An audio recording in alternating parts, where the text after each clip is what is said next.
risk we took felt like the skies. Gravity's gone, we're out of control. A universe born from the depth of our souls. Bright lights, new fire. Two sparks collide. The night takes us higher. Every move a first, a chance to dare. In this electric night, we're everywhere.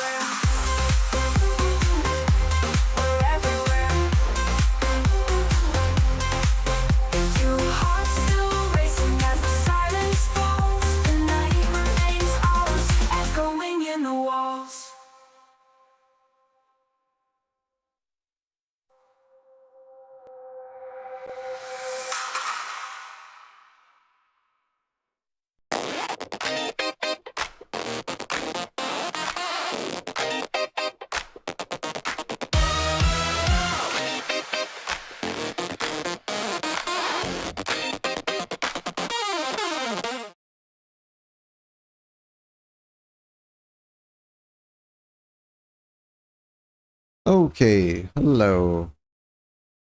Welcome back. All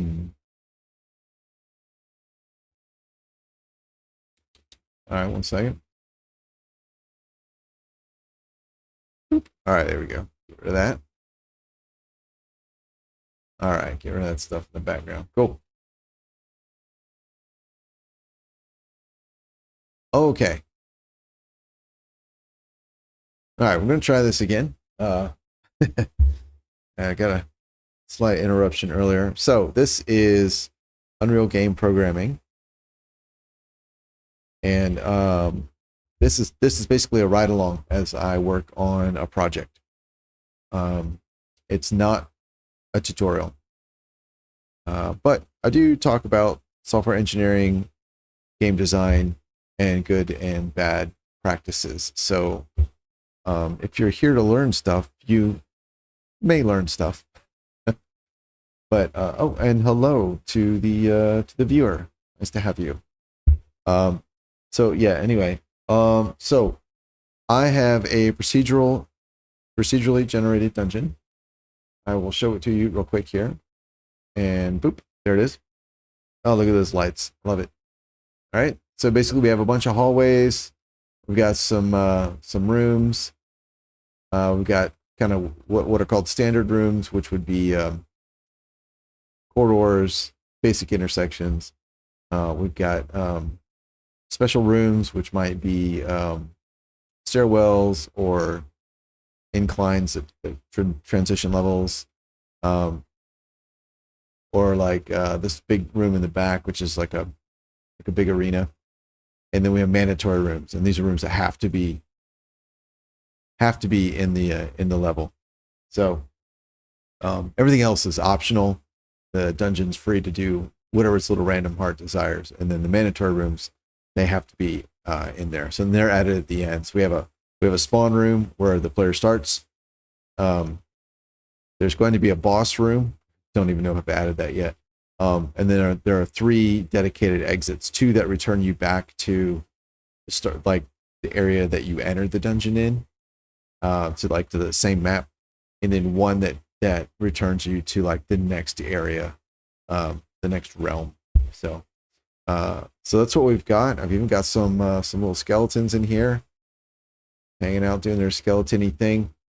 So what I'm dealing with is navigation. I want these guys to be able to walk around and go get the player. And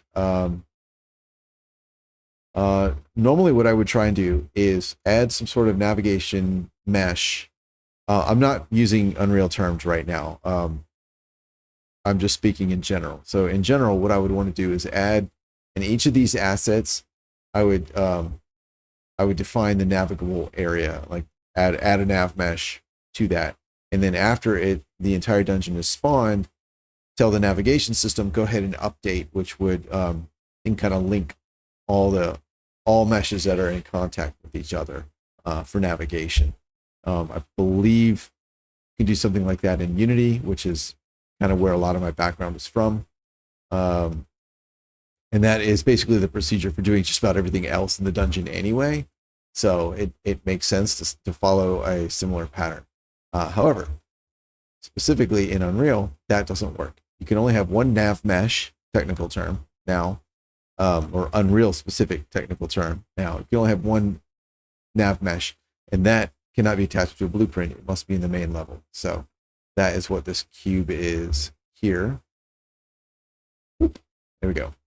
And then the dungeon spawns inside. Now the naive approach is to simply make this cube really big.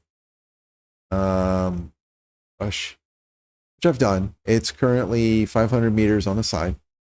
Just to make it really big, and then basically hope that your dungeon stays within inside it, that you've made it big enough to envelop your entire dungeon. And that is really risky and prone to failure in a lot of different ways. Your dungeon could expand outside the area here at runtime, and you won't know.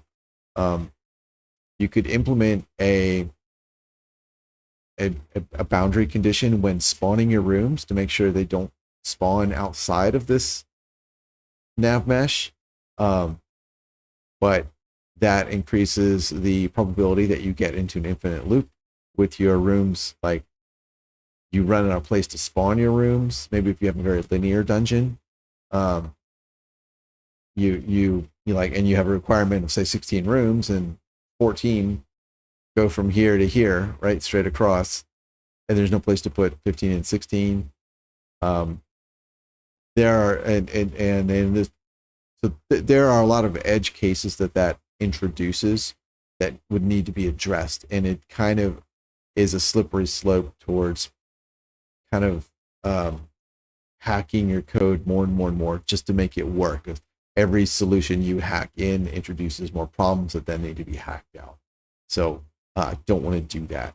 And in this particular case, the way I've got this set up, where'd it go? Here we go. Generate dungeon rooms. So in here, I've already uncomfortably close, or probably even, if you're really pedantic about it, I've violated the dry principle here. These three sets of codes are extremely similar, and they are involved in spawning the rooms. This is for spawning normal rooms, this is for spawning special rooms, and this is for spawning mandatory rooms. And I may yet need to do something similar to spawn the boss room. And I'm not happy about any of that. But for the blueprint system, I don't really see a way to make this adhere to dry. That doesn't mean there isn't a way. I've been using for Unreal for less than 2 years, so this may be my inexperience with the tool showing through here. So, but everyone else I've been very good, I think, about adhering to dry, which helps keep code clean, simple, easy to modify, easy to understand. So that being said, what I want to do, the approach I want to take is come back to here. Basically, spawn the dungeon rooms. I don't care where they are or where they go. I'm going to spawn all the regular rooms, all the special rooms, all the mandatory rooms, the boss room, whatever I need to do. When I hit this point here, dungeon exists.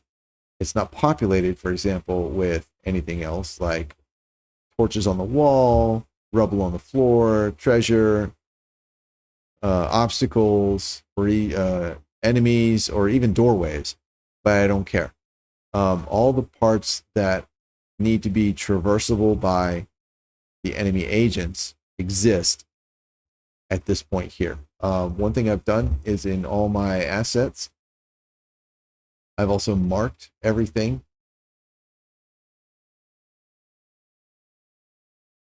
What?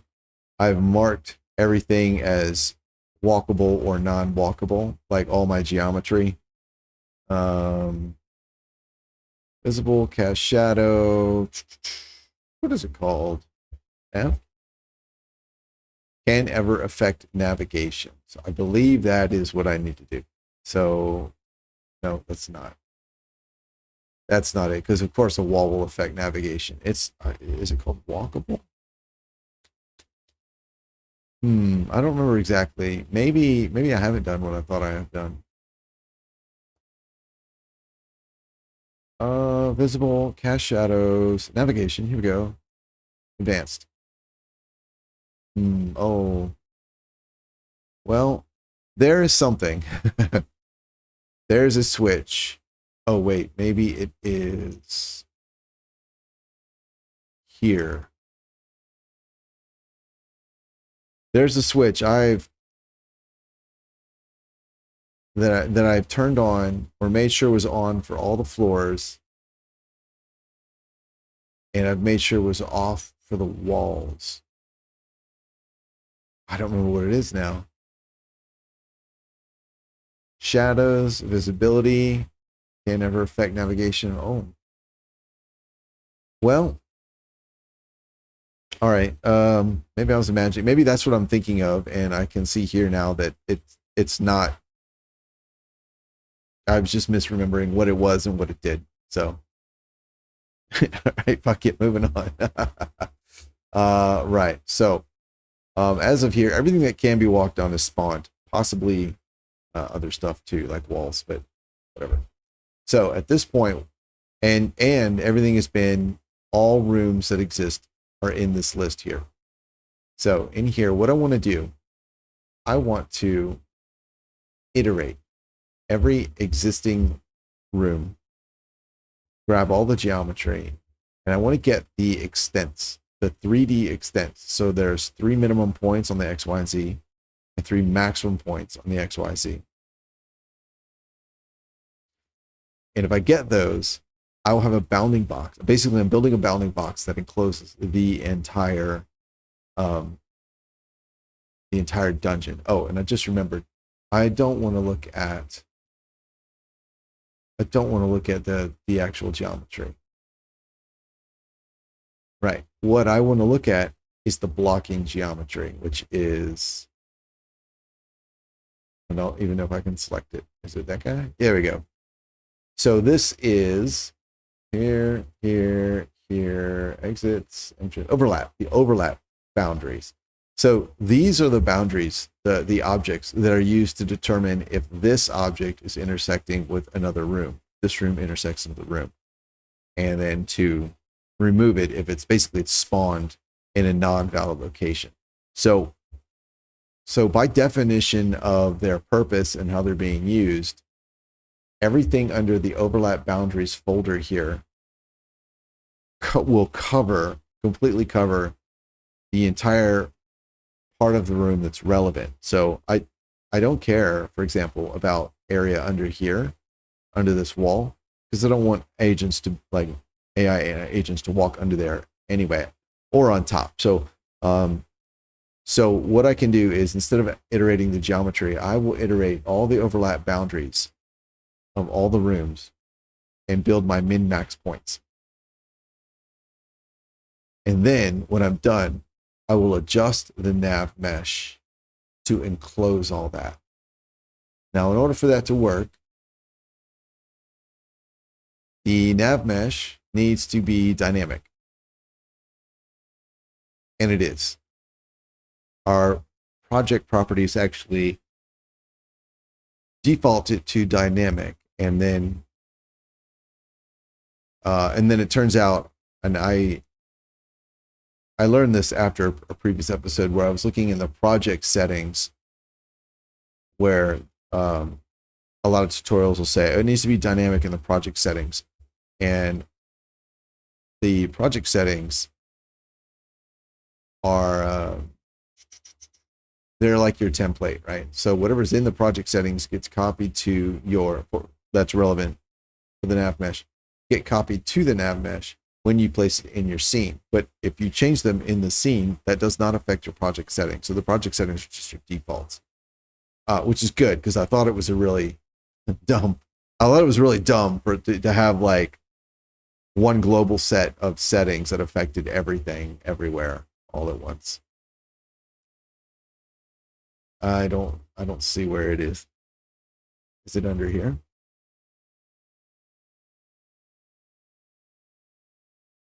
I don't recall. All right, well, it doesn't matter. In order for me to be able to resize it at runtime, it has to be set to dynamic, and it is. Even though I don't remember where it says that over here. Doesn't matter. I know it's right. I've already checked. So if I get done and it doesn't work, and I'm sure that it's everything else is correct, I'll go digging for it. That can go away. All right, so I have a list here. So what I want to do is I want to iterate this list, or rather, let's create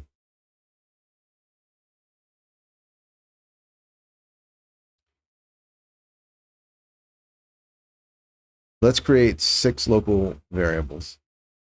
I was thinking of whether or not I should do 6 individual variables or like 2 vector 3s. And I think because modifying one component of a vector in the node system is actually several nodes, I think it's better if I just use 6 individual variables. So we'll go ahead and create these. We'll make them floats. All right, so we're going to do that. So then 1, 2, 3, 4. All right, so we are going to call this, this is going to be min x.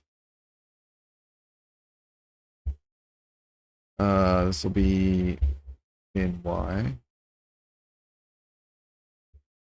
min z, and then max as max x, max y, and max z. There we go. Okay, they're all floats.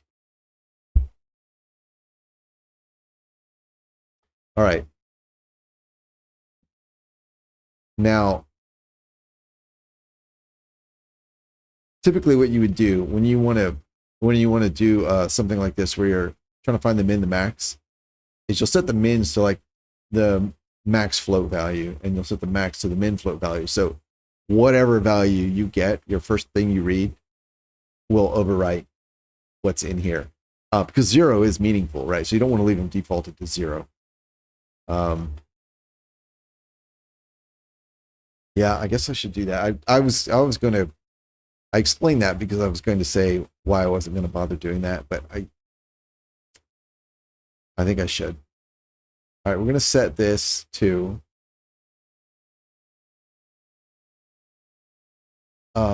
is there float max?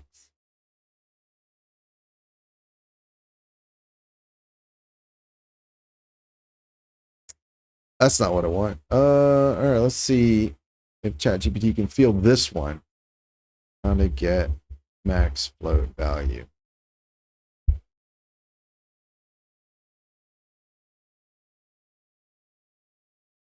And I didn't do a sound check. Let me do that. Make sure everything is going right. My meters look good. Let's check over here. Audio there. And audio here. All right. Testing 1, 2, 3, 4.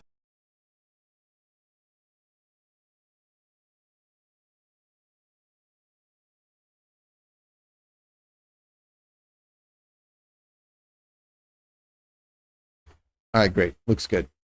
All right, let's see what ChatGPT came up with. Well, first it told me, so I've already told it I'm working in Unreal with blueprints. Do not give me C#, C++ code answers. And the first thing it told me was the actual max value, max float value, which is not what I asked for. And now it's telling me just to copy and paste this value into a constant in the graph. I know that is a garbage. Oh, but that might actually be the only way to do it. Let's see what other options it says. All right, so there, let's see.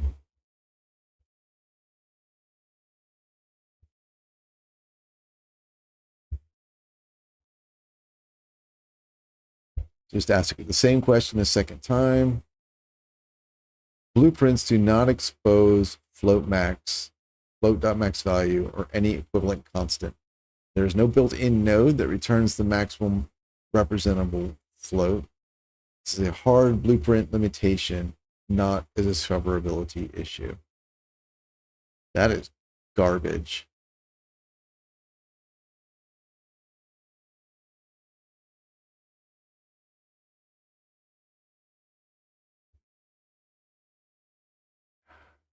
All right, let's just Google it.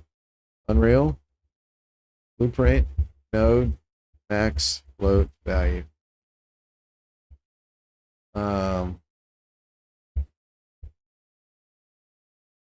Get float with max value. So we have a lot of questions about comparing two floats to get the larger of the two.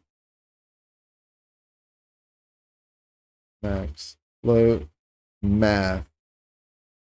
Nope, that's that's the comparison. We've got a clamp node, something to do with random double position. When creating a float, you can have 17 digits, blah blah blah. Okay. How do I initialize a float to its min or maximum value? Ah, that is a C++ question. Blueprint optimization. No. Right. Okay. Next. 4 new nodes in 4.3. Get min max of int float array. That's no. Min and max of an array. No. UE4 blueprint random float. No. What is float? No. What is clamp? No. Wow. How can this not be part of it? It's not like Unreal was written by one guy last year. This is a just wow. Okay. All right. There's a different way to do this. I think it's uglier, but whatever. All right, let's delete this for now. Let's jump right into our loop. We're going to do 4.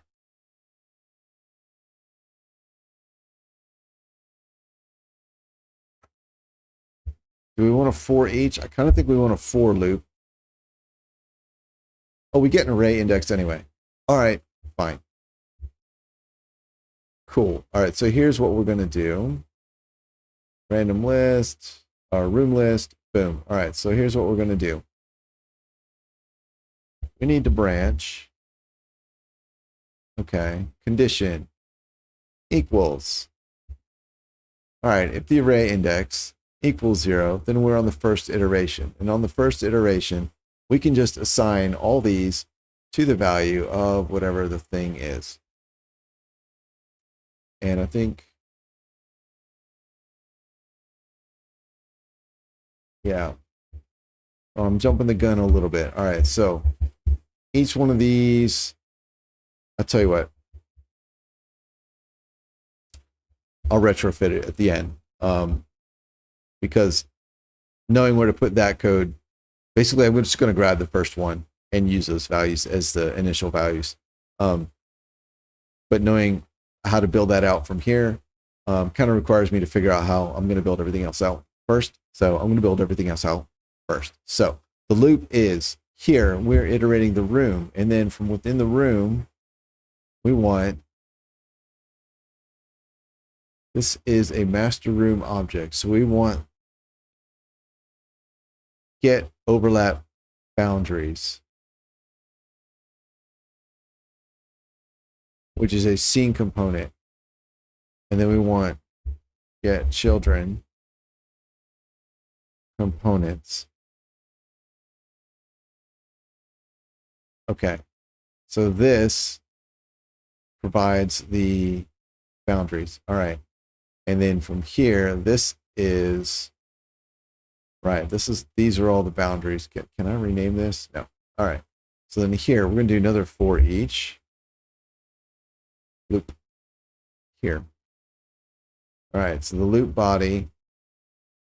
So for each room, I'm going to come in here, and then we're going to say, all right, for each room, for each boundary object in each room, all right, we're going to compare. Right, we need to get the boundary object. Let's open one up. we need to get, boop, boop, here we go. It is a box. It's a collider. Okay, that's what I need because it may not always be a box. I think I've used cylinders before. Pretty sure I have. Cylinders or possibly spheres. Okay, so here, scene component object reference. So we're going to cast to a coal. Ocean box, landscape, landscape. Geometry, collection, collection, collection, lake collision. Oh.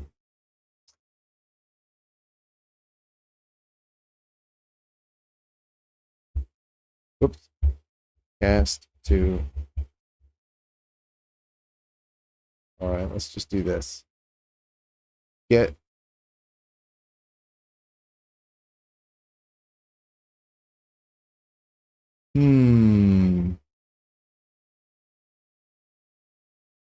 All right, hang on. Scene component object reference. Do I keep closing this? I should stop doing that.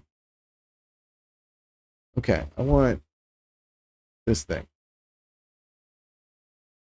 Door, enemy, wall, exits, overlap boundaries.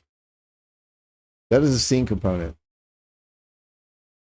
These are not scene components. This is a scene component. Get children components of this array of scene component object references.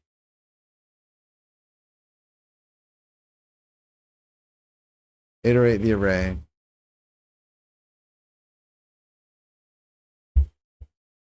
Cast to collider. Is it collision?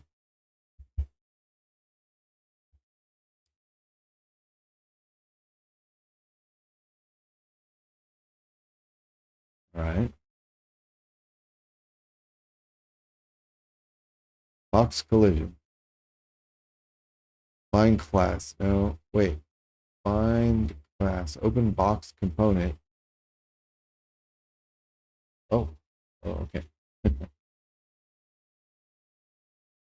All right. If I wanted to add another one, I go here and I go COLL collision box capsule or sphere. Okay. Whoops. Not what I wanted to do. Undo. Okay. I hate that. If you add something, it expands everything. Just leave it. That's what I mean, you know. All right. Geometry. Don't need that.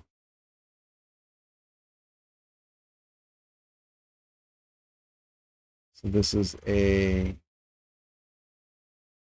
collision.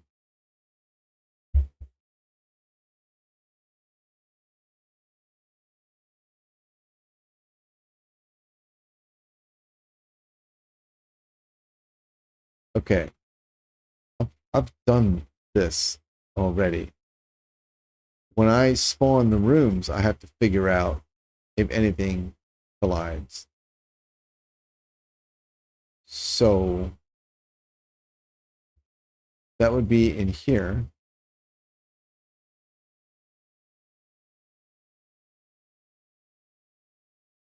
Check room does not overlap any existing rooms. Here we go. Is valid room placement. Passing in the created room. Let's go look at that.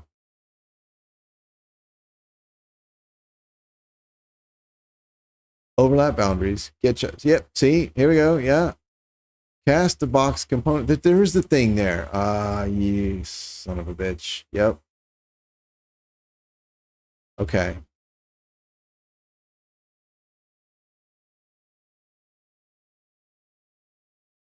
All right.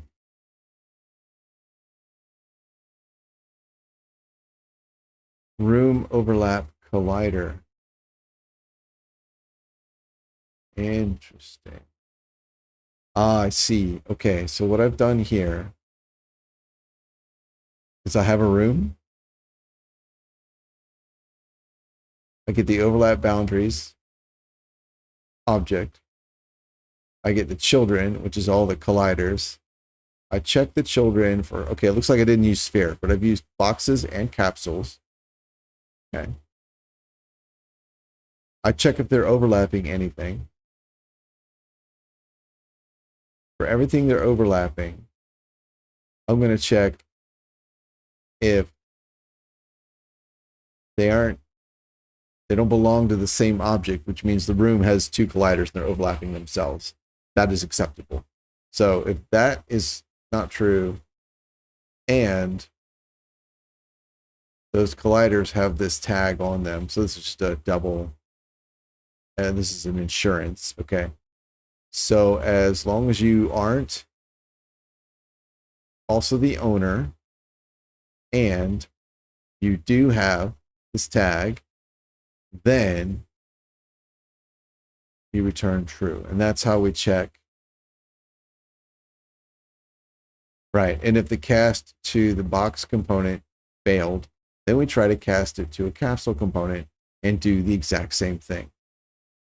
Just kind of gross because we have more code. And I had just said that I thought I adhered pretty well. I do think I've adhered pretty well, but there are exceptions to the dry principle. There are exceptions to how well I've adhered to the dry principle, because clearly here it looks like I haven't, and I would argue that that is probably correct. I probably haven't. But this is the sort of thing that for me right now, like it might be possible to, for example, from at this point, right after here, just route that straight up to there. And then I could reuse all the stuff at the end. That may be possible. I'm not sure. My expertise in Unreal is not at that level yet. So I've done this. It keeps it clear what I'm doing. And that clarity is more important than anything else. Absolutely anything else. So it is what it is. All right. But this is how we get and examine the colliders on the entity. Okay. So it is cast to box component, cast to capsule component. All right. Oops. Okay. So over.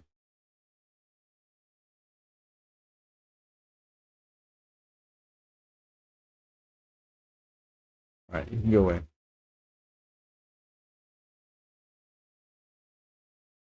Adjust Navmesh. Right. Boundaries here. Boundaries here for each. Yeah. So that's all the same. Okay.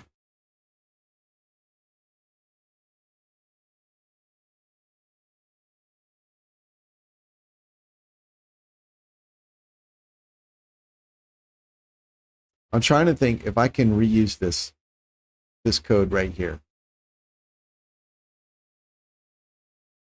because it does 90% of what I want. Because unfortunately, 90% of what I want is the boilerplate that just iterates all the boundary objects.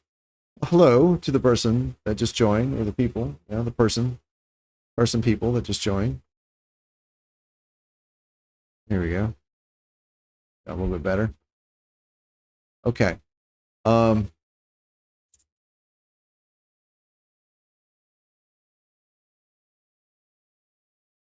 So it's possible. I'm going to say it's possible. Probably what I could do is basically break this, pull most of this out into like a helper function that returns the bounding box, leave the stuff that's specific to the valid room placement checking, which would be basically the ownership, Yeah, checking the ownership basically to say like, oh, are you colliding with something else that's not you? Leaving that in here and extracting most of this to a helper function. And then in here, I could reuse that helper function. I don't quite have my head wrapped around that though. So I realize it makes me uncomfortable, but I'm going to, again, duplicate some of these nodes here. I'm not happy about doing that, but I also want to be honest with myself about my current limitations as far as my skill set goes with Unreal. And I don't want to write code that is what is the what there's an expression. I've read this a long time ago. I thought it was really insightful. Like, it basically was a caution against, as a developer, writing code that's at the limit of your ability to understand it, right? Think of it like a bucket, right? And the more full of water that's in that bucket, the more complicated the thing you're doing is, for example, right? Like, this took a half bucket to write. It's a half bucket of complexity, I guess you could say.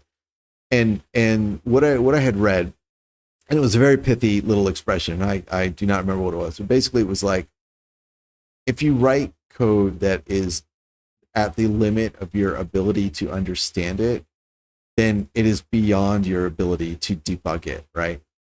Because to debug something requires additional capability beyond the thing, right? So if the thing is written at the limit of what you can do, then debugging it or modifying it usually requires like a deeper understanding of the thing, right? In order to say, I do where I don't need this piece, right? Or whatever. So so that's what I'm looking at here. And I happen to agree with that philosophy. I don't think that you should write code at the limit of the complexity that you can think of. Like people who like, oh, I got one line of code.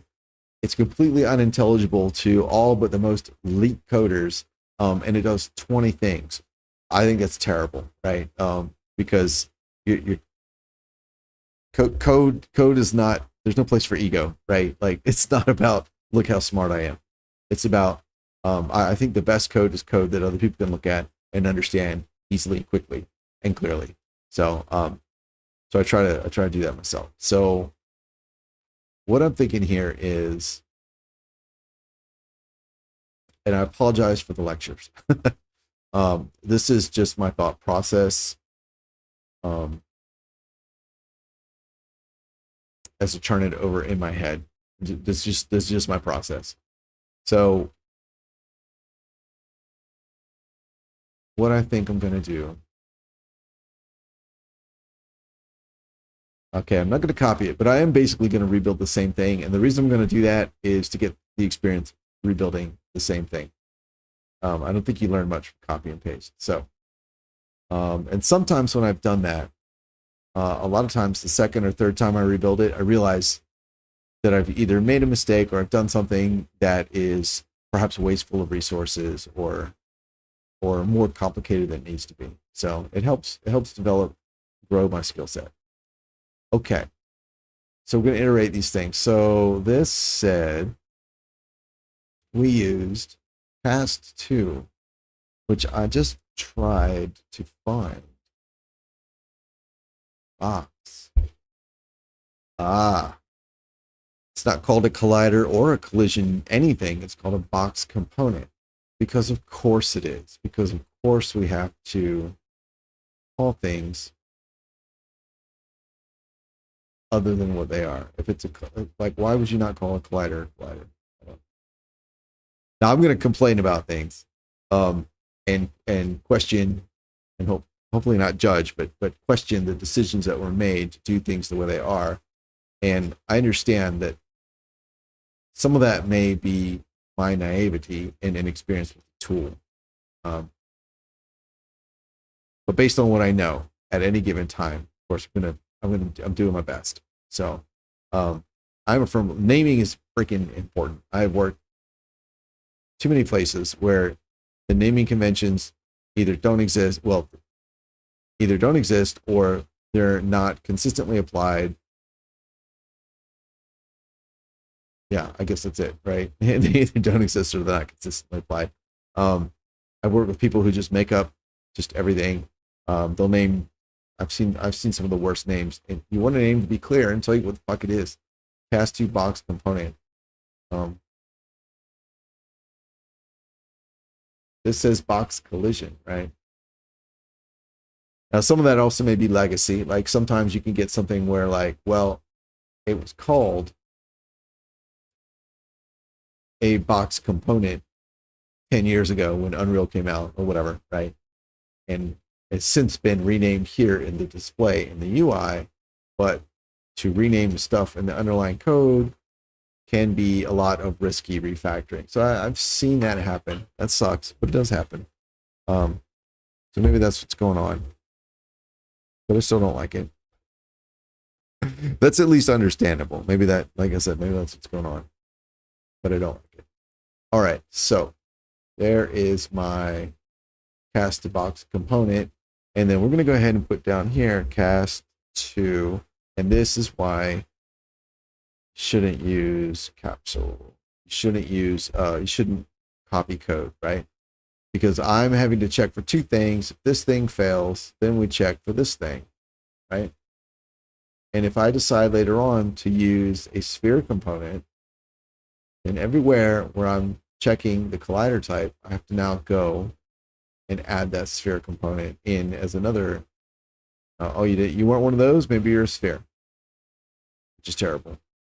It's risky. It's more opportunities to make a mistake.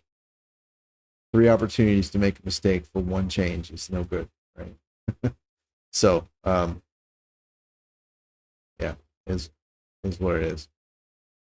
Okay. So we try to cast that.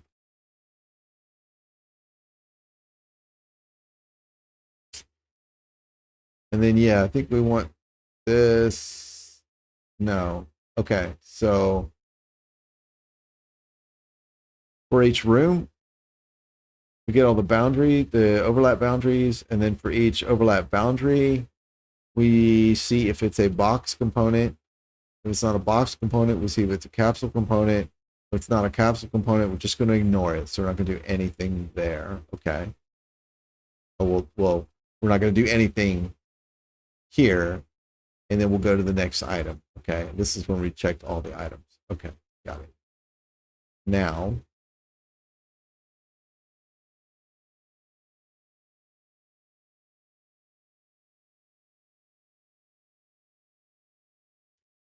okay, I'm not doing anything with what they are overlapping. Don't care about that.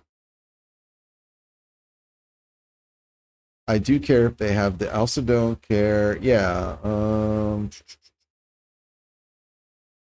Actually, okay. So this tag checking and the owner checking, that only matters because here I'm checking the overlap components. So this is like, I'm iterating all the, like the colliders, and I'm saying, okay, all the things you're overlapping, do the following. So this is checking the other things to see, do they belong to me? So this is self overlap.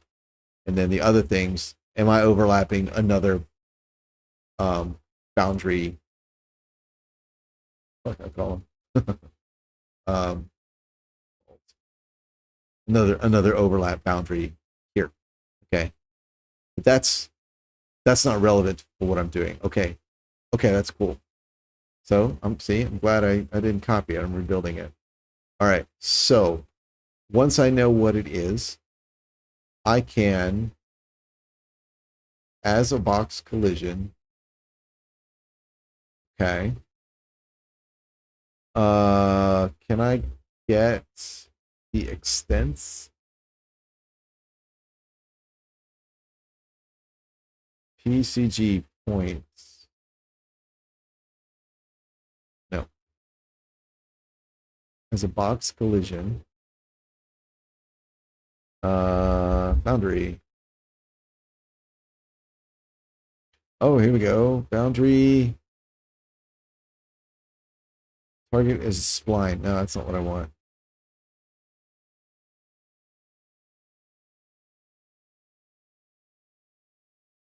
Why is this so hard? Master room.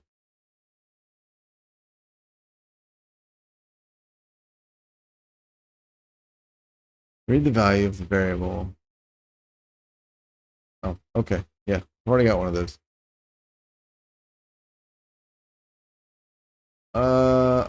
Okay.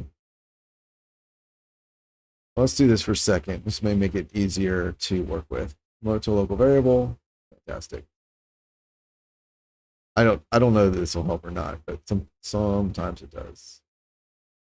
It shouldn't. It shouldn't matter. I should drag off of this and anyway. Context sensitive. Let's just try mid. No.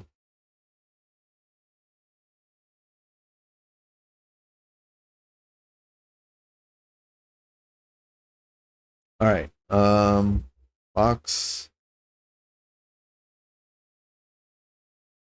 component. Is that what it's called? Component. Box component. Okay. Here. Get min or max extents. Let's see what this says. Blueprints only. Minimax extents. Get scaled box extent. Okay. It's funny because I used the word extents when I was searching just now, but I never tried the word extent over here. That's exactly what I needed. Oh, all right, let's try here. The extents. Get scaled box extent. Wow. Okay. Neato.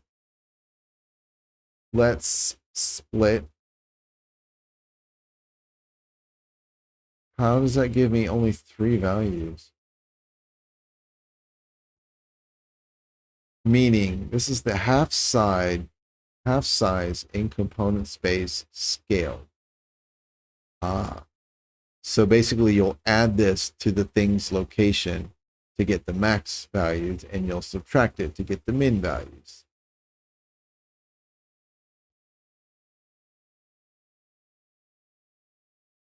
Yep.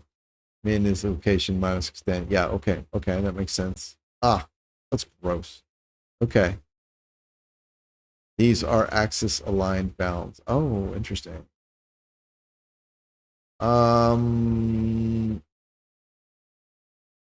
That's okay. It's a little wasteful of space, but it's a processing win. So, okay. World AABB. All right, so here we go. So don't think I need to do this yet. Boom. Let's get the location. Context sensitive. Get absolute in the world. Get absolute, set absolute, get relative. Yeah, I want absolute. All right, cool. This is what? Location. Get absolute location. Read the value of variable Boolean absolute location. If relative location should be considered relative to the world rather than the parent. Oh. Read the value of variable relative location, location of the component relative to its parent. So let me get this right. To get the axis aligned bounding box of an object, I get this. I get the extent value of the object, which is a half size, and then I have to walk up the fucking hierarchy, adding the position of everything in its inheritance chain. That is ludicrous. That cannot be right. I must be misunderstanding here. Transformation, variables, transform. Right here. Get socket world, get world location. Well, there we go. Okay.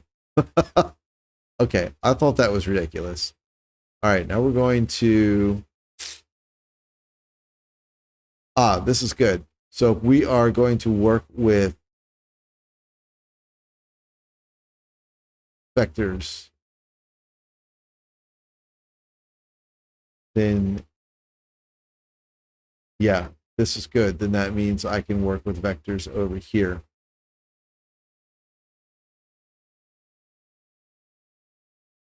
That'll work, right?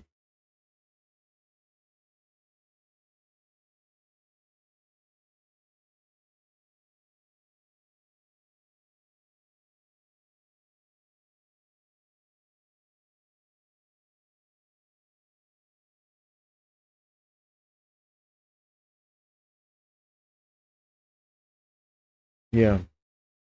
Yeah, that should work. All right, let's get rid of you. Goodbye. Bye. Bye. Goodbye. All right, we're going to convert you to vector. Convert you to a vector. And we're going to rename this min extent AABB. And this one, we're going to combine to max extent AABB. All right. I don't need this anymore. This came from that. That's junk. That's junk. Here we go. All right. So I'm going to add. And we're going to subtract.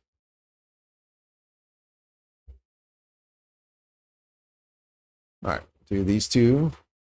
Put those together. And then actually, yeah. And there. Okay. So the top bottom doesn't matter for addition, but for subtraction, we want the location minus the extent. All right. Cool. This is, I don't like this crisscrossing stuff, but whatever. Let's get you lined up. You lined up. All right. Now we're going to compare. How do we compare? I don't think you can do this with vectors, can you? No, you can't. Okay, that's what I was thinking about a second ago. Is how does that work for the min? All right, so do I want to compare distance to the origin? And whichever one is the greater distance to the origin, that's the one to take.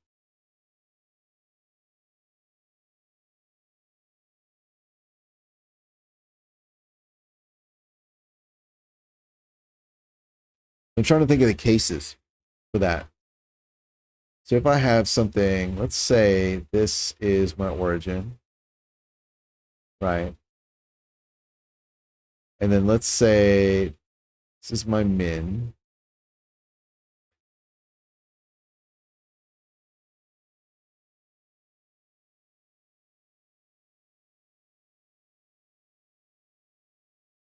All right, let's say the position of this guy, that corner there, that's the origin. And let's say the position of this guy right here, the corner there, that's the current minimum. However we got it, doesn't matter. That's what we got. Now let's say this guy comes along. Oops. Now if he's here, I want to use this one because we maintain that. Because this bounding box encloses the previous min. Okay.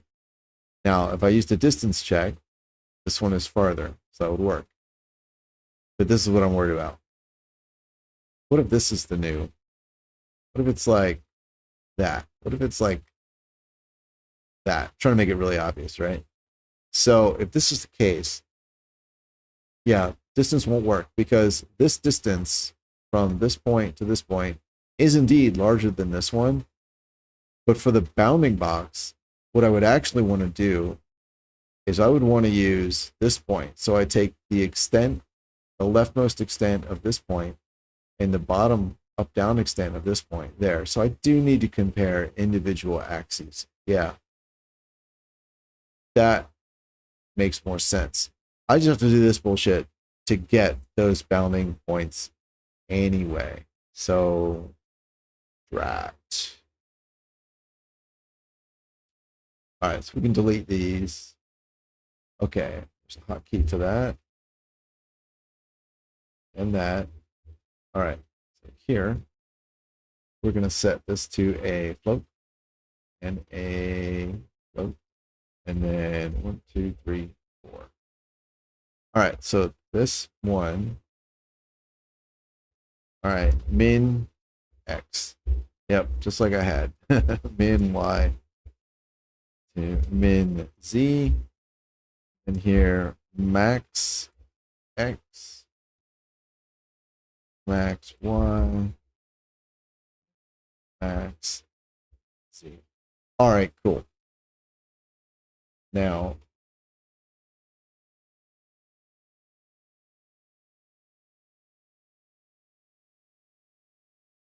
I want to split this. And I want to split this. Now we can use these min values. Oh, fuck, we can't. Yeah, we can. There we go. All right, cool. So, plus, minus. All right, so here we go. We're going to do mins down here, and we're going to do maxes up here. Awesome. Yeah. So, do, and then this one, do. All right. Yep. Cool. Sometimes you got to just chew on it for a minute.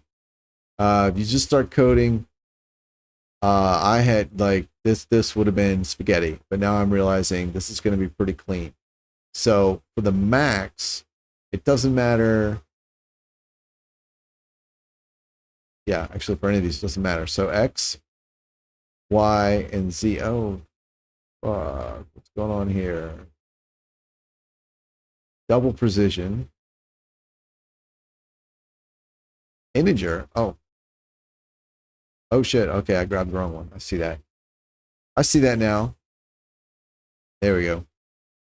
All right. Doot. Yeah. So we're going to feed the where I added it, the location to the extent to get the maximum the point, the max point on the bounding box.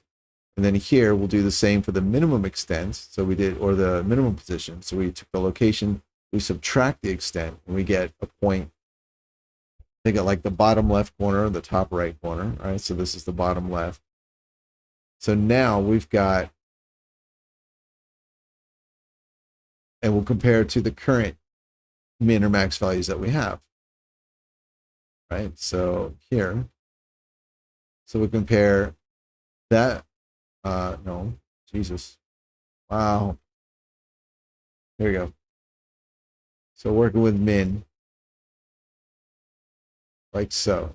So what we're doing here, we take the boundary box's center point, we subtract the boundary box's extent. Wouldn't that make it a sphere? Scaled box extent. How does that work? That would make, not a sphere, that would make it a perfect cube no matter what. So if you had something that was, say, shaped like this, the extent, the scaled extent is the half length, which would be about that much. And if the center point is, say, right here, then the bottom left extent is actually going to be down here. Okay, this isn't making sense to me. But we're going to continue anyway. Yeah.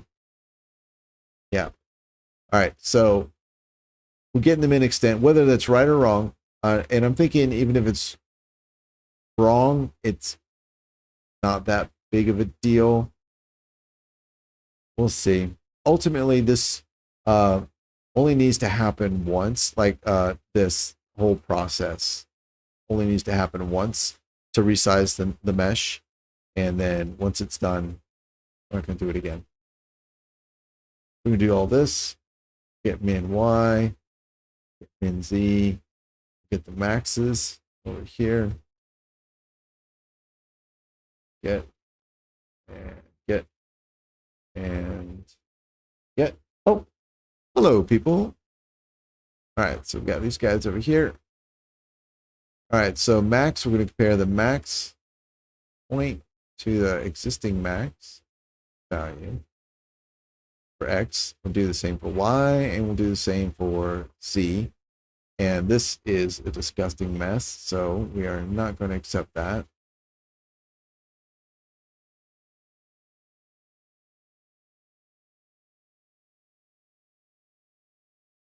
All right, and let's see, we can do,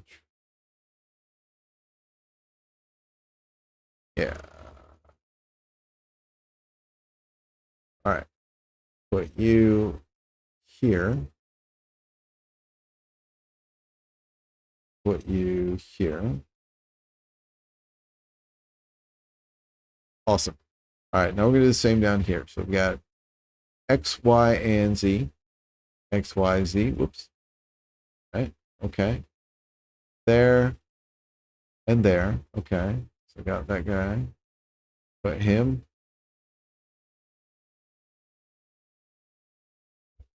All right. And we're going to do the same here, I think. Yeah. So we'll pull him down to there. And this guy down to here. All right. Clean that up. Right there. Oh my goodness. All right. There's a movie called Ratatouille. It's an animated film about a rat that learns how to or that loves to cook. And it's an animated movie, and in the movie at one point he learns how to control a human in order to cook with pulling on his hair to make his arms move, and by using this human, he's able to get a job in a kitchen it's set in France, working under a chef. And there's another chef there who I think she's the sous chef, so she's like the second in command, and she's like insanely strict. And at one point, there's kind of a montage of him kind of learning the ropes, the rat slash person learning the ropes to cook. And at one point, he's cooking, and the sous chef comes over, and she just dresses him down. She's like, look at this. Like, your clothes are a mess. You got food all over them. You're a wreck. You got dirty dishes everywhere. And she's basically saying, like, anyone can cook, but a professional, a chef, keeps their workstation clean. If you have a clean apron, you have clean clothes, then you're doing good, right? You should be able to cook without making a mess. And I feel like programming is the same way. Anyone, well, maybe not anyone can string shit together and make shit happen. That's already a level. But I do believe that that a good programmer, that's not what I want. A good programmer has neat and orderly, clean, readable code. Add pin. What does that do? Returns the maximum value. That's interesting. So anyway, yeah. These are all mins. Yeah, these are all mins, so that's in the wrong spot. Boop. Max, max, max. Pluses, max, max, max.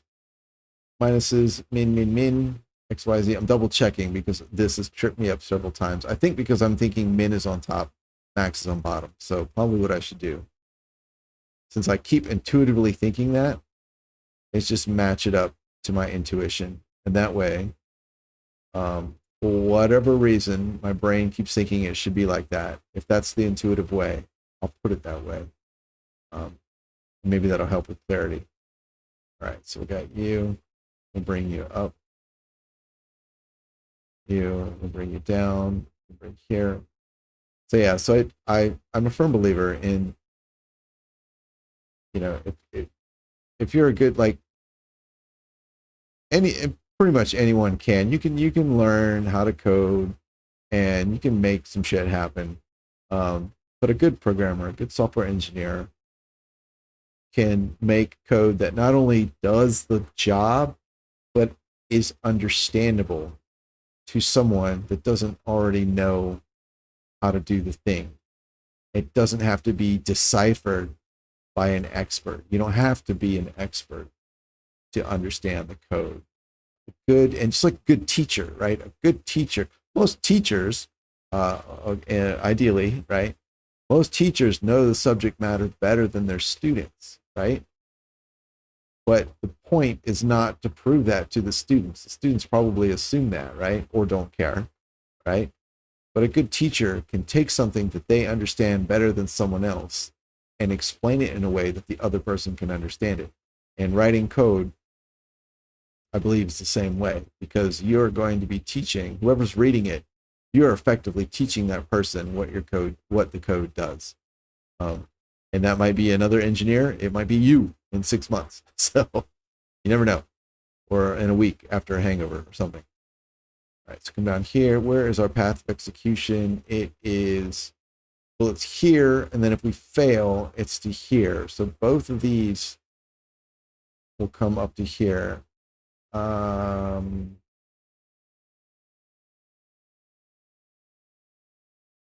right, we'll start with this first. Here, we're going to do a redirect.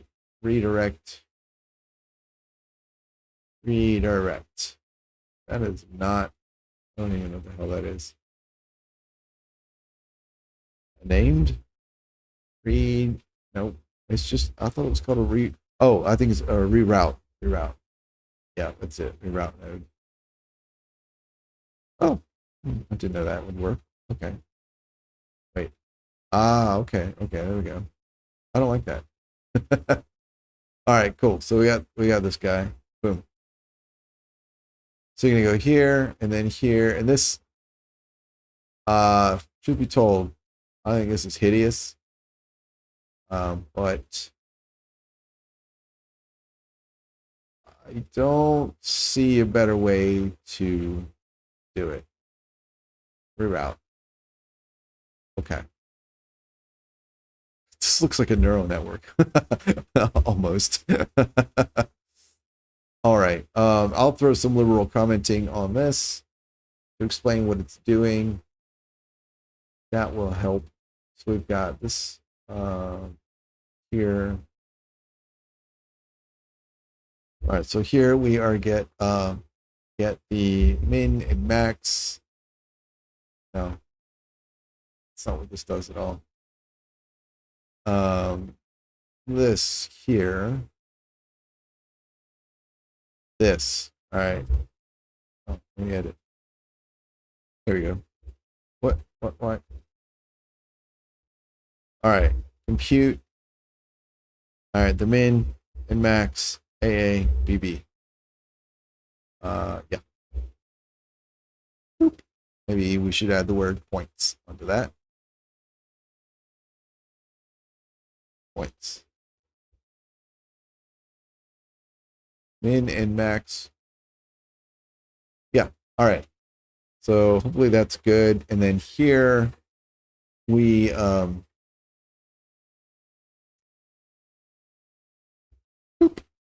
so here we are updating. Damn it. All right, we're going to update the min and max points on each axis for the collective AABB, which I kind of thought there might be, I figured it was plausible. There might be a built-in function to do this. but it seems like not. So, okay. Now the question is, all right, let's finish this train of thought first. So that updates all those bad boys. Adjust the nav mesh.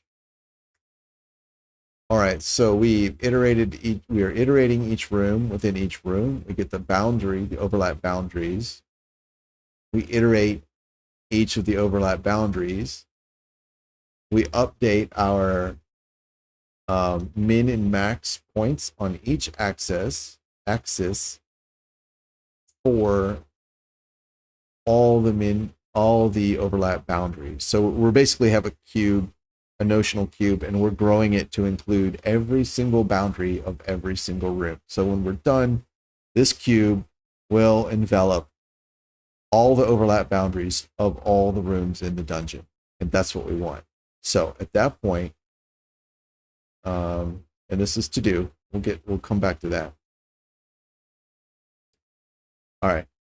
So I'm going to do that.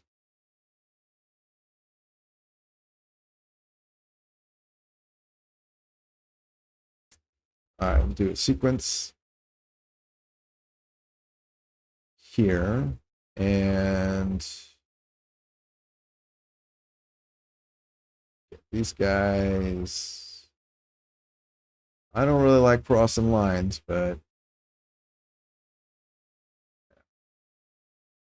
get you there and there. All right. So once we have those, now what we want to do, we need to get the Navmesh object. And this is, there it is. Look at that shit. Navigation system, V1 object reference. Okay. Sweet. Bounds.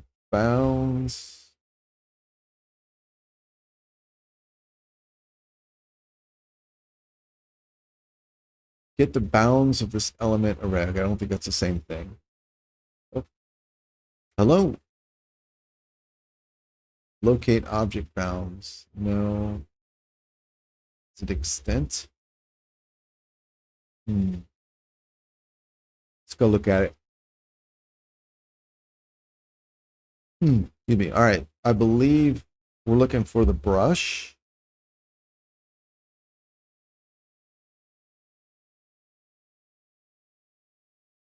Or is that on this? Wait, I've seen it before.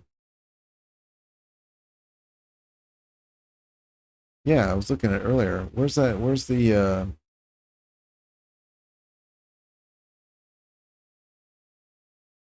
Oh, it would help if I select the right thing. Okay, there we go. Brush. Brush settings on the nav mesh bounds volume. Yes, nav mesh bounds volume. Get nav system. All right, nav mesh. Oh, okay. All right, let's ask this dumbass here. All right, how to get nav mesh. And the dumbass says, get all actors of class. All right. Get all actors of class. And we want the nav mesh bounds volume. Haha, sweet. All right, so I don't need that. I want. All right, is there there's no, of course there's not. Get index. Hang on. Let's do this. Index. Last index. Remove index. How do you get copy? I ran into this before too. I'm like, I have an array. I just want the axis, the item at 0, the item at the 0 position. I'm the fuck do I do that? Unreal. Why are you like this? Why are you the way you are? All right, so we will need to go down there. We are doing that. Out actors. I know there's only going to be one.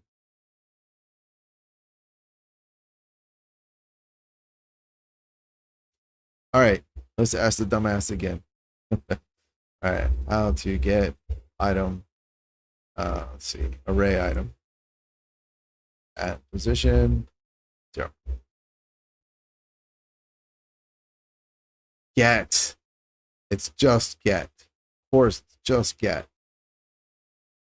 Just get. The most searchable thing. Get a reference. Oh, yeah, that's even better. All right. Boom. Perfect. All right, so now we have this thing. So let's look at the brush. I think it's the brush. I don't.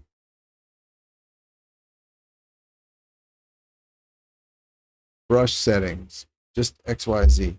That's all there is. Oh, poor Lulu's finally hungry enough to eat that I put down for her. Poor thing. She does not like it. It's really good food. The other cat loves it. Pan Pan loves it. All right. Shape. Oh. How about that? Linear stair builder. Interesting. I thought you could only have one of these per level. All right, well, let's stay focused. Brush settings. Does this have a position? General. Here. Press 1. It does. Okay.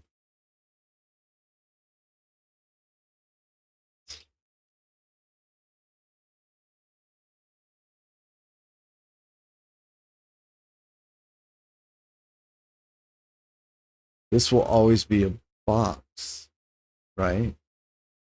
No, it won't. But it will. Oh, it would always be symmetrical, not a box. It will always be. Duck on you. It will always be symmetrical. So effectively, this is defined by a center point and extents. I see. It does have a rotation. That's interesting. So this isn't inherently an AABB. That's very interesting. Okay. Okay. Well, let's see if we can set the brush settings, and if so, then I can come back and I can improve that a little bit, because it looks like now I'm doing work I don't need to do, so I can get rid of that. So let's get the brush. See how that works. Brush. Set ignore bounds. I don't think that's it. Context sensitive. Collision. Box overlap component. Brush component. Oh, they have a brush component as well. Look at that. Brush. No, they don't. I do have an extent. 32 by 32, and this guy.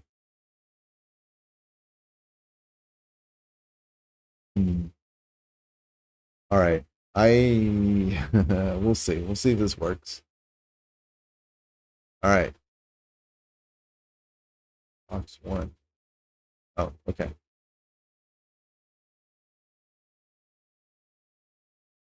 Navmesh bounds volume object reference. Brush. Look for it again. Collision.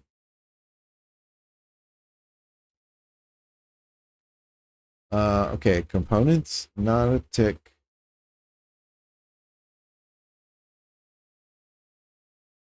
Okay, this is looking for components on a blueprint. That's not what I want.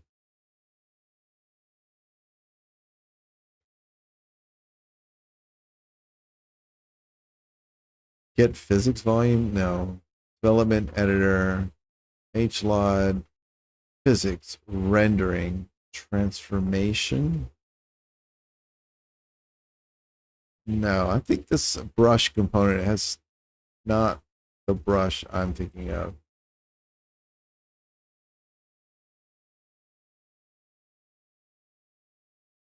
Okay.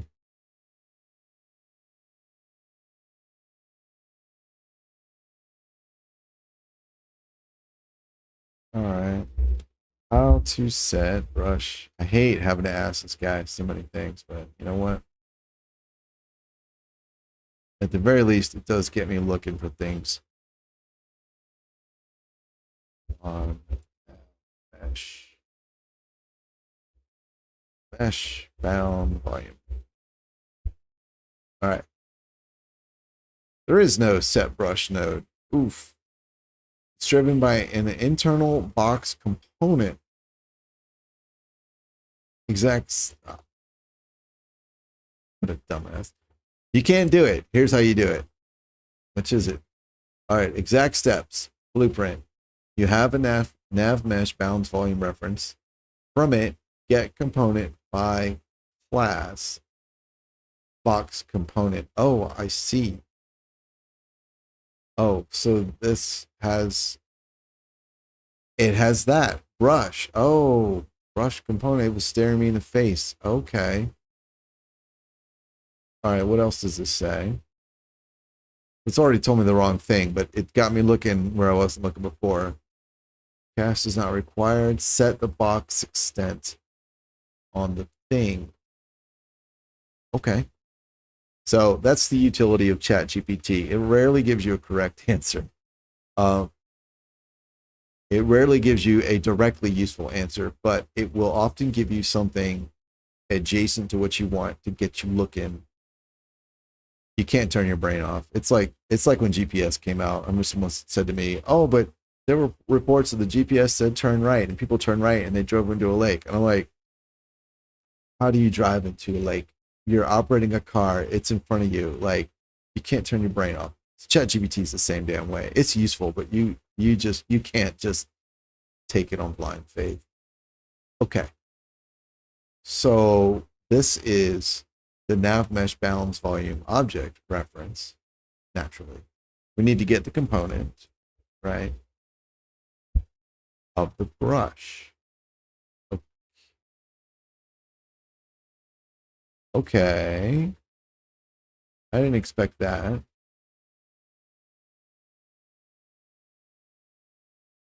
Oh, I see. This is actually what I wanted. So we get the brush, and then we can set the extent. Oh, hi, Lulu. Did you finally finish your lunch? Whoops. All right. It's again at the damn wall. All right.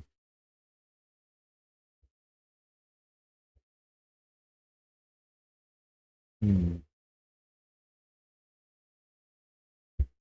All right. Is this a rare case where brush component type is brush component? This is the default scene root component. Okay, yeah.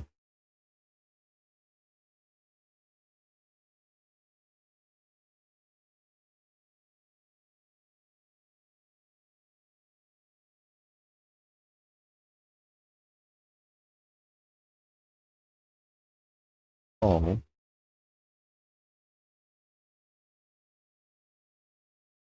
here. Brush settings.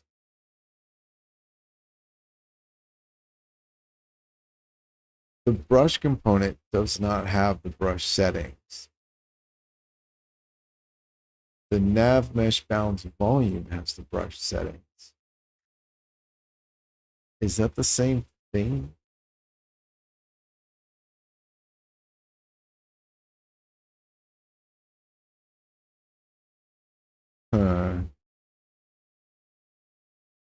That's not what I need. That's what I want.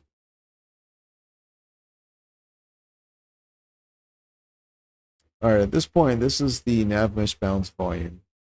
This is the brush component.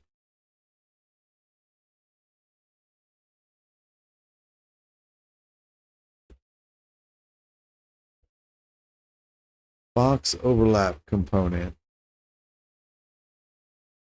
I don't think that's what I need.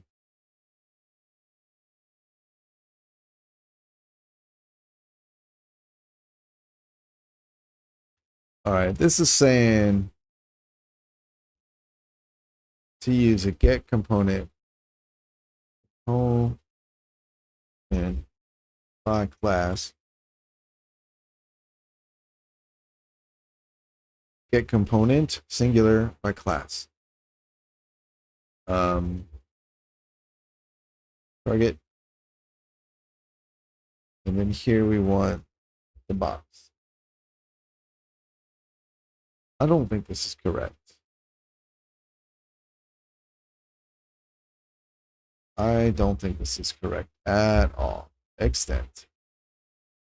Set box extent. I mean, I'm making progress, but I really don't think this is right. Read. Oh, that's a get, right? Okay.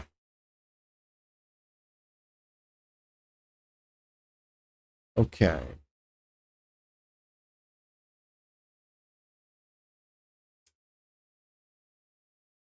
All right, so sequence. So first we computed our full extents.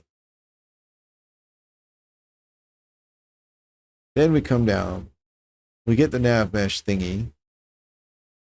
I'm going to leave that there just so I know that I'm not confident about this. We're going to set the extent.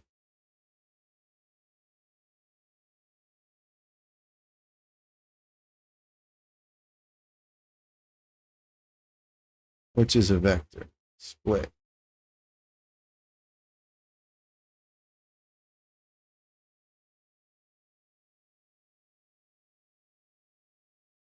All right. So this is going to look messy now because I am just experimenting. This is very hacky. Hacky, crappy code. All right, let's do a max load here and here. X, Y, and Z.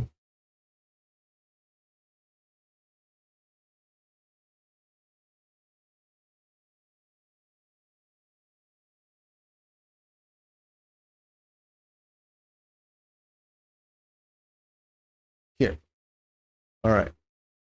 That's jump. All right. There's an X. There's an X. There's a Y. There's a Y. There's a Z. And there's a Z.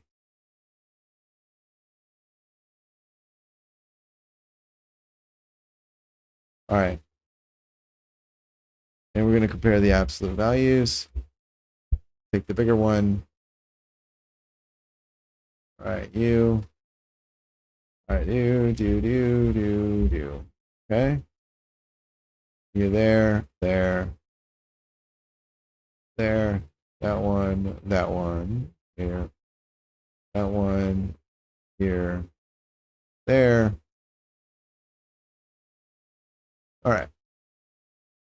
So we got that, we got this, you and you. Oh, wait. Yeah, no, actually that works. That works perfect. Yeah, it's a little sloppy. If part of the reason I'm doing it this way is because I sort of want to get to the end just to test if the whole process works at all. I want to see if the Navmesh balance volume is even adjusted, which I realize I did need to do all this just to test that. I realize that now. I wasn't thinking about that initially. Right, so then this should set the box extent. Update overlaps. No. Okay.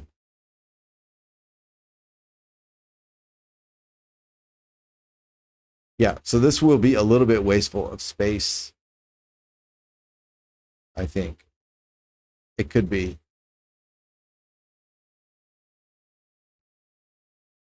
Yeah. Yeah, actually it probably will because the dungeon basically the way it works is all right, let's compile. Oh, of course not. Oh yeah. Okay, let's for now we'll do that. Uh-oh. Oh, we don't have an object. There we go. Save. Right. Because what happens is this guy here. So the initial room actually is placed where this green arrow is. So it's like it's kind of like here to the right of the origin, and then the dungeon builds off that. So it tends to grow to the right, um, which means that this final Navmesh balance volume, if all this works, is mostly going to be using information from all over here as an extent, which means it's going to extend this way just as much. That's a minor problem. I can fix that by simply moving the nav mesh bounds volume position to the center of those calculated extents, and then like it's just a little bit of math to fix that basically. But I'm not going to bother implementing all that until I know this even works. So let's try.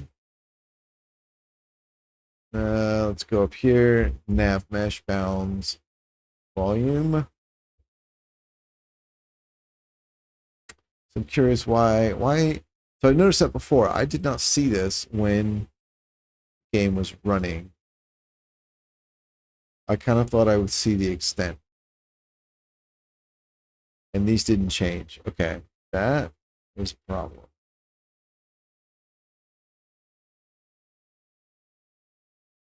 This is 5 meters, but I don't see it anywhere. Hmm. Anybody in there?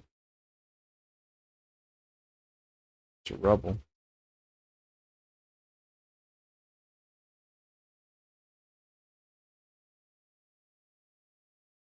Nope.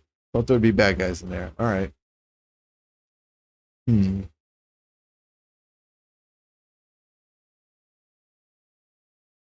All right, let's go back to the outliner. So here,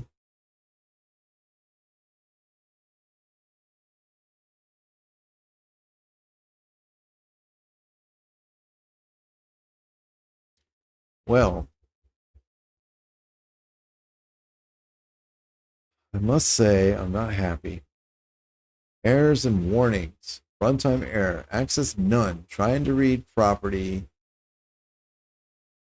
Get component by class. Set extent. Aha. Kill. Set box extent on the adjust nav mesh function. Blah, blah, blah. Okay, so yeah, so in the thing that I just did, I tried to set a box extent and access none. Get component by class. Followed by set box extent. So that would have been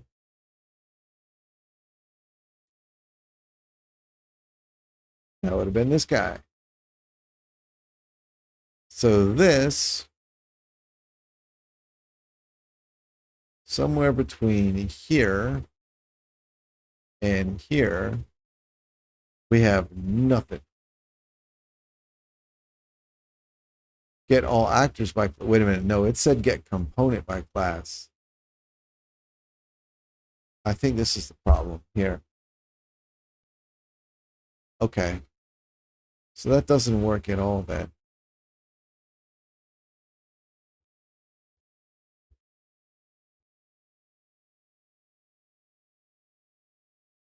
Okay. So, yeah. I'm not surprised. I didn't think that was going to work. I was hopeful.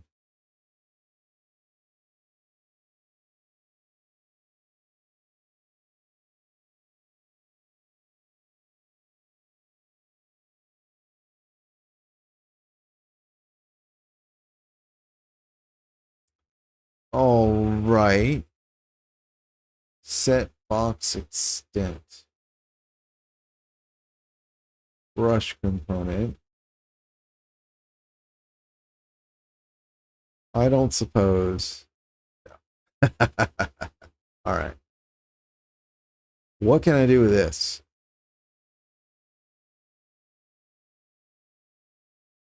Brush component.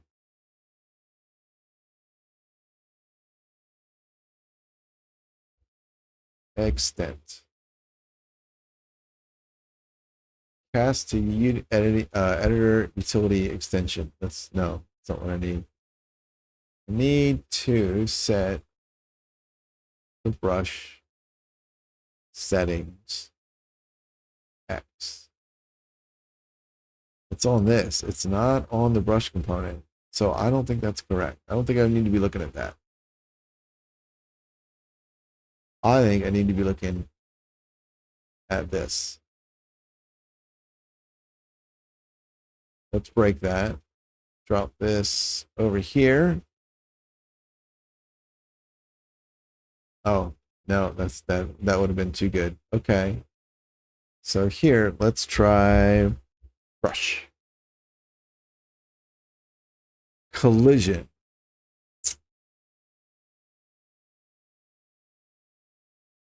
Get closest point on collision. Get collision enabled. So I don't think I care about collision. Set collision, set overlap, set trace. All right, components. We've got some stuff to do with tick.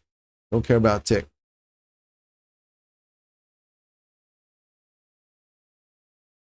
Development, editor, hlog, physics volume. Get physics volume. Let's try that. That sounds like fun. What can we do with this thing? Extents. Nope. Bound. Get bounds. Set ignore. We can get the bounds. Set. Well, we've got tick again. Network physics setting component. No. Animation data. Asset data. Asset manager. Asset registry. Good God. Audio. No. Class. Nope. Collision. Nope.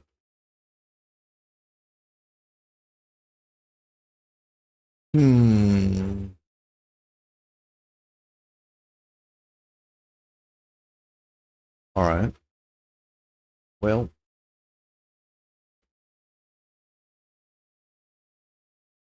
I'm not thrilled about this. Transformation. Typed element interfaces. No. Utilities. No. Variables. No. That's it. Okay. All right. Let me think for a second here. I have some notes. Let's pull up my notes.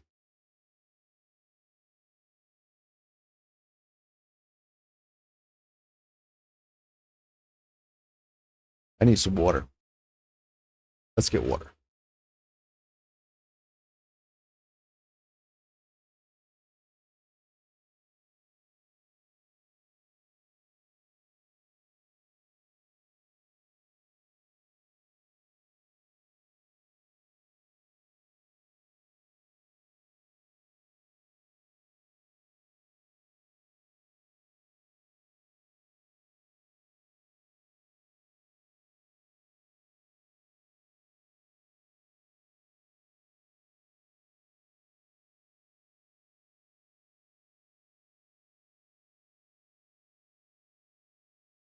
Okay.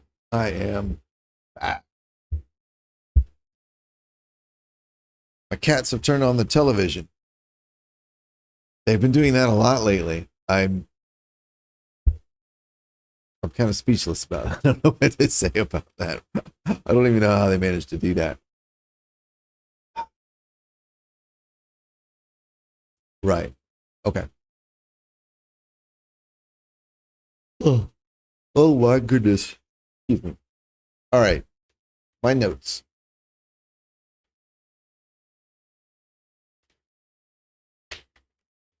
Unreal Navmesh recasting, not ray casting.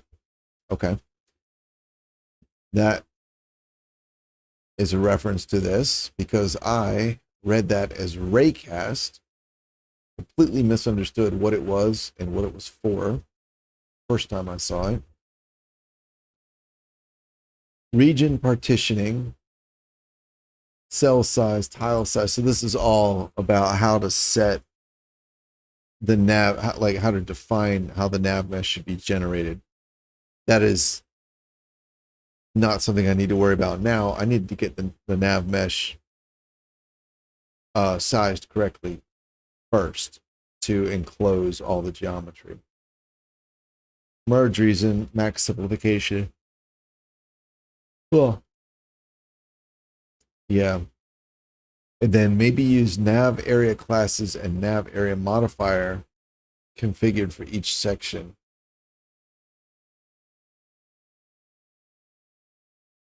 I haven't tried that, but I did have a discussion with another programmer who is much more comfortable with Unreal than I am. And the end result was that that's not going to work. Which, based on what I had managed to pick up, was my expectation. So there was no surprise there. But still disappointment. All right, so I thought this route would work. I'm not convinced yet that it won't. I am going to be really annoyed if ultimately I have to go modify my room placing code, check for the boundary of the nav mesh bounds volume. I don't like that at all.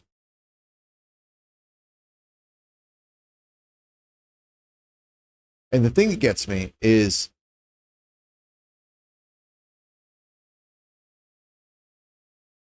procedural dungeons are not a new concept. They're not novel. This is a solved problem. Many someones out there have figured out how to do what I'm trying to do. Which means I should be able to find a solution. I shouldn't have to reinvent the wheel. And Unreal is a tool that used to be the sole purview, I guess, of the professional industry. It was an industry tool. There's only relatively recently become available to the common plebe, like me.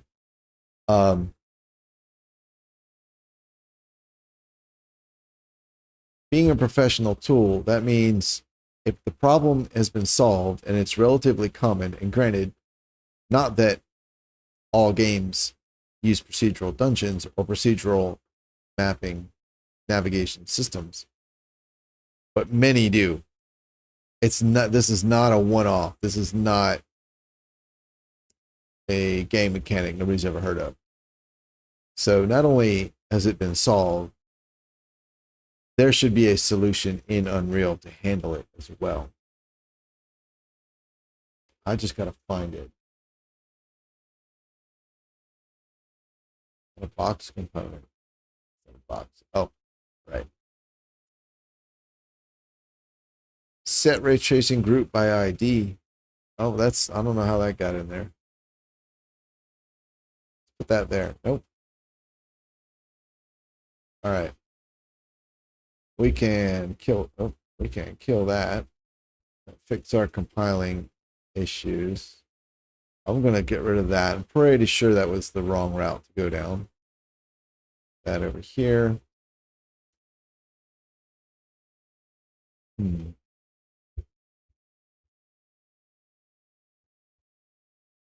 Yeah, I don't even think, actually, this, I don't think I needed to do that. Navmesh bounds volume. Start.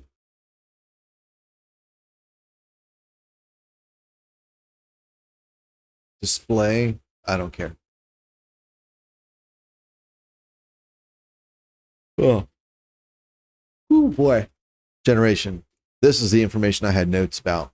And this affects, like, basically defines how Unreal will calculate the area that comprises the nav mesh from the geometry available, and determines like how narrow a passage your agents can get through and how close to the walls or obstacles they can get, what the steepest slope they can go up, things like that.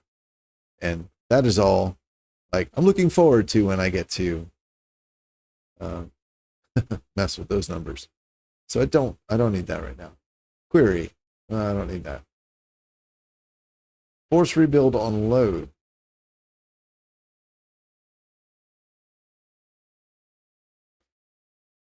So actually, oh, there's the dynamic setting I was looking for earlier. So actually, I think actually I don't want to do this because after load is when I'm executing all this. And this is actually when I want the rebuild to occur.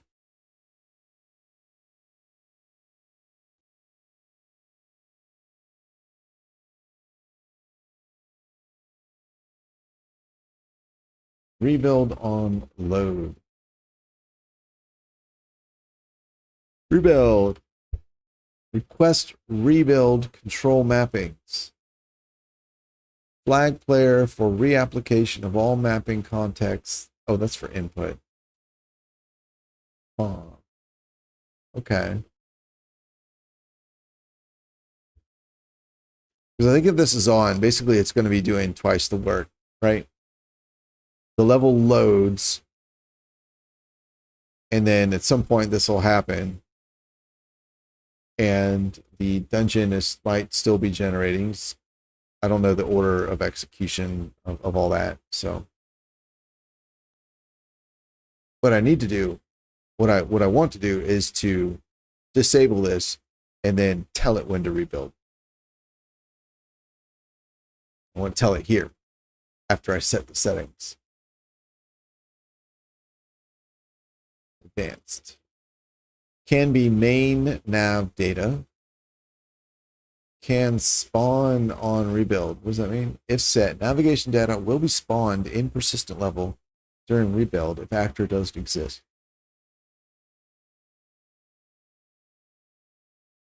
Okay, sure. Generate overlap events during level streaming. Okay. Advanced. Relevant for level bounds. If true, this actor's component bounds will be included in the level's bounding box unless the level's bounding box. There's a level bounding. I mean, that's what I need.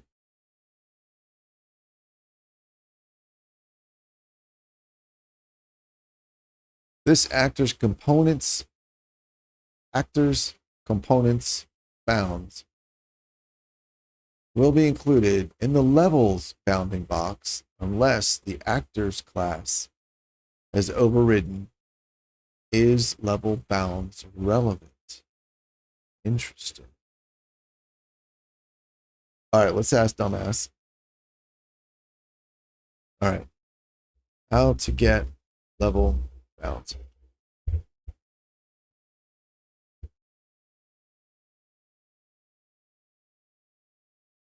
get all actors of class level bound. Class is level bounds. That sounds like a bullshit response.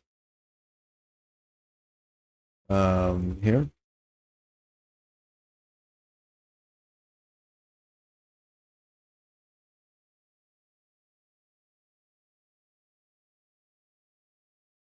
How do you add actor? Oh, okay. Oh wait, here we go. Do level bounds. Is there a level bounds?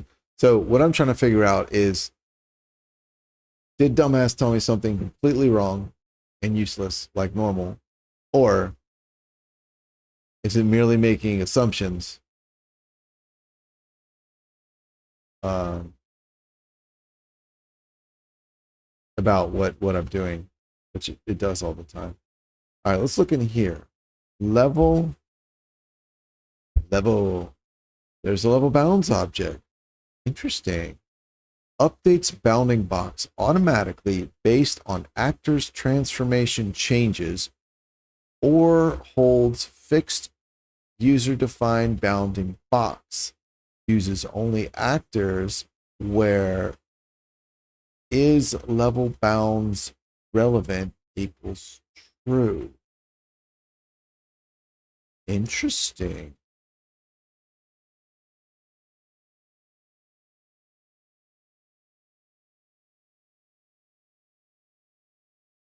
Okay. So updates a bounding box. Okay. Show me details. Level bounds instance. Oh, okay. Gotta go.